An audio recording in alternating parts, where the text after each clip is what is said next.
السلام علیکم ناظرین، doctor Sultan Mahmood think tank eco care YouTube channel سے آپ سے مخاطب ہے، اور ہم نے جو موٹاپا سیریز شروع کی تھی اس پر یہ ہمارا 10واں پروگرام ہے۔ پہلے پروگرام میں ہم نے ان کی وجوہات اور موٹاپا ہوتا کیا ہے اور موٹاپے کو ناپتے کیسے ہیں اور ان ایسی باتوں کا ذکر کیا تھا، جس سے ایک آپ لوگ واقف تو تھے، لیکن وہ جسٹ ریکیپ کرنے کے لیے کہ آپ کن چیزوں کو موٹاپا نہیں سمجھ رہے لیکن وہ موٹاپا ہے۔ تو اس کے بعد ہم نے 9 وجوہات ہیں جو موٹاپے کی ہیں۔ عموماً بہت سارے حضرات جو ہیں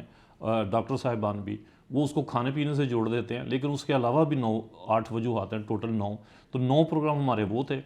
آج ہمارا جو 10واں پروگرام ہے یہ میں ان کو ریکیپ کروں گا کہ وہ ساری وجوہات کو دوبارہ آپ کے سامنے بیان کروں گا، اور اس کے بعد پھر ہمارا ایک آخری پروگرام ہوگا 11واں، جس میں ہم ساری فیکٹرز کو، وجوہات کو مد نظر رکھتے ہوئے کچھ ایسے اقدامات تجویز کریں گے کہ جس سے آپ موٹاپے سے نجات حاصل کر سکتے ہیں۔ تو اس سے پہلے کہ میں ریکیپ کی طرف جاؤں تو میں آپ سے درخواست کروں گا کہ ہمارے چینل کو سبسکرائب کریں، شیئر کریں، لائک کریں، اور کمنٹس سیکشن میں جا کر اپنے خیالات کا اظہار بھی کریں۔ اور میں بہت ان لوگوں کا شکریہ ادا کرتا ہوں کہ جنہوں نے پچھلے پروگرامز پر بہت سارے کمنٹس کیے ہیں اور ہم نے ساتھ ساتھ جواب بھی دیے۔ ناظرین، موٹاپا جو ہے وہ بہت سارے لوگ کہتے ہیں پاکستان کا مسئلہ ہی نہیں ہے، لیکن ہم موٹاپے کو 2-4 حصوں میں تقسیم کر دیتے ہیں۔ جیسے اوور ویٹ جو ہونا ہے یہ بھی کوئی اچھی بات نہیں ہے، یعنی سٹینڈرڈ ویٹ آپ یوں سمجھتے ہیں کہ آپ دیکھ لیں کہ جو کھلاڑی ہوتے ہیں، جو فلم سٹار ہوتے ہیں، عموماً یہ جو میڈیا کے لوگ ہیں ان کے وزن اور ان کا جو تناسب ہے بالکل درست ہوتا ہے، کیونکہ انہوں نے پرفارم کرنا ہوتا ہے اس کو۔ لیکن ساری دنیا کھلاڑی نہیں ہے یا میڈیا پر کام نہیں کرتی، تو گھریلو خواتین خاص طور پر اس کا شکار ہو جاتی ہیں، کیونکہ وہ ایک تو کانشیس ہوتی ہیں، پھر وہ بہت ساری غلطیوں سے ایسی ہو جاتی ہیں کہ جو پھر الٹیمیٹلی کم کھا کر بھی ان کے موٹاپے کا باعث بنتی ہیں۔ تو ہم نے جن وجوہات کا ذکر کیا تھا اس کو میں جسٹ ریکیپ کرنے کے لیے آپ کو بتا دوں کہ سب سے پہلے تو ہم نے بسیار خوری، اوور ایٹنگ کا ہی ذکر کیا تھا کہ غلط مقدار میں کھانا، غلط ٹائم پہ کھانا، غلط چیزوں کا کھانا، اور بہت ساری چیزیں متحرک جو کرتی ہیں میٹابولزم کو، ان کی طرف کم دھیان دینا، اور جس سے سلو ہو جاتا ہے میٹابولزم وہ زیادہ کھا لینا، اس پر ایک پہلا پروگرام کیا تھا۔ دوسرا پروگرام ہم نے جس میں ہم نے آپ کو بتایا تھا کہ وراثت کا بھی کچھ اثر ہے۔ تو وراثت میں جینز آ جاتے ہیں، آپ کے نانا دادا، آپ کے نانی دادی، والدین یہ کیسے تھے، کیسا ان کا سٹائل تھا، جسم کیسا تھا، تو یہ بھی ہمارے جینز جو ہیں اس کے اثرات قبول کر کے اگلی نسل میں لے جاتے ہیں۔ تیسرے پروگرام میں ہم نے معدے کی تیزابیت کا ذکر کیا تھا کہ تیزابیت اگر آپ کنٹرول نہیں کر پاتے تو پھر آپ موٹاپے سے نجات بھی حاصل نہیں کر سکتے۔ اس میں ایک چھوٹا سا پوائنٹ میں آپ کو ایڈ کر دوں گا کہ اس میں ذکر کرنا ہم اس وقت شاید رہ گیا تھا کہ موٹاپا جو ہے جب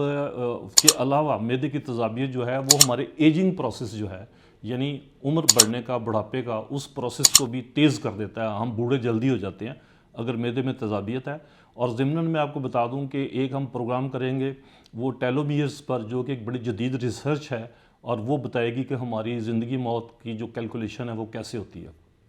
سائنسی لحاظ سے میں کہہ رہا ہوں۔ اچھا، پھر ہم نے اس کے بعد کیلشیم کی کمی کا ذکر کیا تھا کہ کیلشیم کی کمی جو ہوتی ہے، جس میں ہم نے عورتوں میں لیکوریا کا ذکر تو کر دیا تھا، لیکن اس کے ساتھ یہ ہے کہ کیلشیم جتنی کم ہوتی جائے گی اس کا تعلق جو ہے وہ تیزابیت کے ساتھ بھی ہے۔ تو وہ چیزیں ہیں۔ پھر اس میں جو پوائنٹ رہ گیا تھا وہ یہ تھا کہ جو ماہواری ہوتی ہے اس میں ایک ریگولر بیسس پر ہر 3 ہفتے کے بعد عورت کے جسم سے بہت سارے منرلز، کیلشیم خاص طور پہ، اور آئرن اور یہ چیزیں خارج ہو جاتی ہیں، تو جن کی پھر ریپلیسمنٹ جو ہے نا اس کے بعد میں سپلیمنٹیشن وہ ضروری ہو جاتی ہے۔ اس کی طرف اگر پور ڈائٹ رکھنے والی خواتین ہیں تو وہ پھر موٹاپے کا شکار رہتی ہیں۔ اچھا، اس کے بعد ہم آگے تھے، ہم نے کہا تھا ہارمونز کا اگلا پروگرام جو تھا وہ ہارمونز کا تھا کہ ہارمونز کیسے ہمیں موٹا کر دیتے ہیں۔ تو اس میں ہم نے ملٹیپل چیزوں کا ذکر کیا تھا، عورتوں کے ہارمون، مردوں کے ہارمون، اور اس کا اگر امبیلنس ہے یا ہم کچھ ایسی چیزیں کھا رہے ہیں جس سے وہ توازن ان کا خراب ہو رہا ہے تو اس کا موٹاپے پر بڑا برا اثر پڑتا ہے اور وہ موٹاپا کاز کرتے ہیں۔ جیسے خاص طور پہ جنسی ہارمون ہے، جیسے مینوپاز آتا ہے خواتین میں 45 کی عمر کے بعد، تو وہ جو ہے نا اس میں ایسٹروجن کا لیول جو ہے نا وہ ڈسٹرب ہوتا ہے۔ پھر سسٹک اووری بعض عورتوں کو ہوتی ہے، یہ سنڈرم بھی ہے جس سے پھر وہ فرق پڑتا ہے اور وہ بہت احتیاط کے باوجود بھی موٹاپے سے بچ نہیں پاتی۔ پھر ہماری تھائرائڈ گلینڈز جو ہیں یہ اگر سست کام کرتی ہیں تو ہمارے اوپر موٹاپا آتا ہے. یہ بھی ہارمون ہے, تھائرائڈ ہارمون دو ہیں, تھائرائڈ ہارمون اور پیرا تھائرائڈ ہارمون جو ہے. تو اس کے لیول اگر لو ہیں یا سست کام کرتا ہے تو ہم موٹاپے کا شکار ہو جاتے ہیں. اسی میں اگر ذکر کر لیں انسولین کا, تو انسولین بھی تو ایک ہارمون ہے. تو وہ جو ہے نا, وہ جب ڈائبیٹک لوگ جو ہیں وہ اوور انسولین یا اوور ڈوزنگ یا اس طرح کو کرتے ہیں تو ان کو پھر بھوک زیادہ لگتی ہے, پھر وہ زیادہ کھاتے ہیں اور اس کا تعلق پھر اوور ایٹنگ سے جڑ جاتا ہے. ناظرین, اس کے بعد ہم نے ایک اور پروگرام کیا تھا جس میں ادویات کا ذکر کیا تھا کہ بعض بیماریاں ایسی چل رہی ہوتی ہیں خواتین میں, مردوں میں لمبے عرصے کی, جس میں وہ مختلف دوائیاں کھاتے ہیں اور ان دوائیوں کو سائیڈ افیکٹس کے طور پر ان میں موٹاپا آ جاتا ہے. اس میں نفسیات کی بیماریاں ہیں جس میں نفسیاتی کچھ اگر آپ وہ کر رہے ہیں تو وہ دوائیاں لے رہے ہیں تو اس کا بھی اثر پڑتا ہے. اور پھر اس میں وہ جیسے تھائرائڈ کی دوائی لے رہے ہیں یا کوئی جو ہے گردے کی فنکشن کو ٹھیک کرنے کے لیے دوائی لے رہے ہیں یا کوئی ڈائبٹیز کو کنٹرول کرنے کے لیے انسولین لگا رہے ہیں. تو یہ ساری چیزیں جو ہیں نا, یہ اگر بیلنس سے خراب ہوتی ہیں, کیونکہ جب قدرتی کنٹرول سے یہ ہمارے اندر وہ فیل ہو جاتا ہے اور ہم اس کو جب مینول کنٹرول پر لاتے ہیں تو ہمارا ہاتھ جو ہے نا وہ قدرت کے طریقے سے کام نہیں کر سکتا, جلدی دیری سستی ہو جاتی ہے, جس کی وجہ سے پھر جو افیکٹ ہے وہ جسم کے اوپر آ جاتا ہے. ناظرین, ایک ہم نے نا تھکاوٹ کا ذکر کیا تھا کہ تھکاوٹ جو ہے نا وہ موٹاپے کا باعث بنتی ہے. وجہ کیا ہوتی ہے کہ ایک نا براؤن فیٹ ہوتی ہے ہمارے جسم میں, وہ عام طور پر جب ٹھنڈک زیادہ ہوتی ہے تو وہ ہمارے جسم میں پیدا ہوتی ہے, کیونکہ ہمارے جسم کو جو تھرمو ریگولیٹری سسٹم ہے, یعنی جسم کو درجہ حرارت کنٹرول کرنے والا سسٹم, وہ والا جو ہے نا اس نے سنبھالنا ہوتا ہے. اور وہ سنبھالتا ہے جب تو کیا ہوتا ہے کہ براؤن فیٹ پیدا ہوتی ہے, تو وہ جو ہے نا ہمارے سسٹم کو تھوڑی دیر کے لیے متحرک کرتی ہے. لیکن اگر وہ رہے سست تو پھر اس میں تھکاوٹ سی رہتی ہے, اور جس سے انسان جو ہے اپنے آپ کو پھر طاقت دینے کے لیے مختلف چیزیں کھاتا ہے, تو وہ پھر جا کر اوور ایٹنگ سے ان چیزوں سے وہ چیز جڑ جاتی ہے اور پھر ہارمون سے بھی جڑ جاتی ہے. ناظرین, اب ایک ہے ادویات کا شعبہ کہ بہت ساری بیماریوں میں, جیسا میں ذکر کر چکا ہوں کہ ہم دوائیاں جب لمبے عرصے کے لیے کھاتے ہیں, جیسے ویٹ لاس کی دوائیاں کھاتے ہیں, جیسے نفسیاتی چیزیں کنٹرول کرنے کے لیے, تو وہ ہمارے اوپر برا اثر کرتی ہیں, اور اس کے لیے پھر ڈاکٹر سے رجوع کرتے رہنا چاہیے, اور خاص طور پر نیوٹریشنسٹ کے ساتھ کہ بھئی اب ہم یہ دوائیاں استعمال کرنے جا رہے ہیں, یہ ڈاکٹر صاحب نے بتائی ہوئی ہیں, اب ہم کیا کریں کہ ہمارا بہترین اثر ہو اور ہمارے اوپر موٹاپا طاری نہ ہو. ایک پروگرام ہم نے کیا تھا کہ اگر آپ گرم ماحول میں کام کر رہے ہیں یا سرد ماحول میں کام کر رہے ہیں, جیسے گرمیوں میں بہت زیادہ ٹھنڈا اسی سے کمرہ کر دیا آپ نے, یا پھر گرمیوں میں آپ نے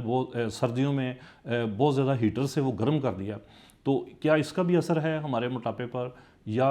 ٹھنڈے ملکوں میں کام کرنے والے لوگ زیادہ موٹے ہوتے ہیں یا گرم ملکوں میں کرنے والے زیادہ سمارٹ ہوتے ہیں؟ تو ہاں, اس کا جواب ہاں میں ہے کہ یہ ساری چیزیں مل کر ہمارے میٹابولزم پر اثر کرتی ہیں,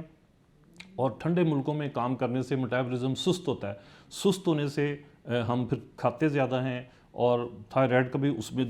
پھر جڑ جاتا ہے. تو یہ سارا موٹاپا جو ہے نا, یہ ایک اصل میں موٹاپا ایک بیماری نہیں ہے, یہ ایک سنڈروم ہے, یہ بہت ساری بیماریوں کی علامتوں کا مجموعہ ہے, جس سے ہم یہ 8-9 وجوہات بتائی تھی, اس پر سارے پروگرام ہو چکے ہیں. میری آخر میں آپ سے درخواست یہ ہے کہ آپ ایک دفعہ پھر ہماری موٹاپا سیریز کو شروع سے آخر تک دیکھنا چاہیں اگر آپ دلچسپی رکھتے ہیں اور سمجھنا چاہتے ہیں کہ موٹاپا کیا ہے. یہ موٹاپا اس طرح کی قطعاً چیز نہیں ہے کہ کوئی ڈاکٹر یا میرے جیسا کوئی بندہ اعلان کر دے کہ میرے پاس ایک ایسی فوڈ ہے, میرے پاس ایک ایسی دوائی ہے, میں آپ کو کھلاؤں تو چند ہفتوں میں آپ بالکل سمارٹ ہو جائیں گے. تو بالکل یہ غلط ہے. اس سے موت کو گلے لگانے والا تاثر بھی ابھر سکتا ہے. بلکہ بہت سال پہلے جب میں نے بہت شروع میں اپنے کلینک کو شروع کیا تھا تو میں نے یہی اشتہار جنگ میں دیا کرتا تھا کہ تیزی سے وزن کم کرتے کرتے آپ کہیں موت کو گلے تو نہیں لگا رہے. تو اس پر شہر کے اچھے ڈاکٹرز نے میرے ساتھ رابطہ کیا اور انہوں نے کہا کہ آپ تفصیلات بتائیں. تو یہ ناظرین, میں آپ کے سامنے ساری تفصیلات اپنے پروگراموں میں بتا چکا ہوں.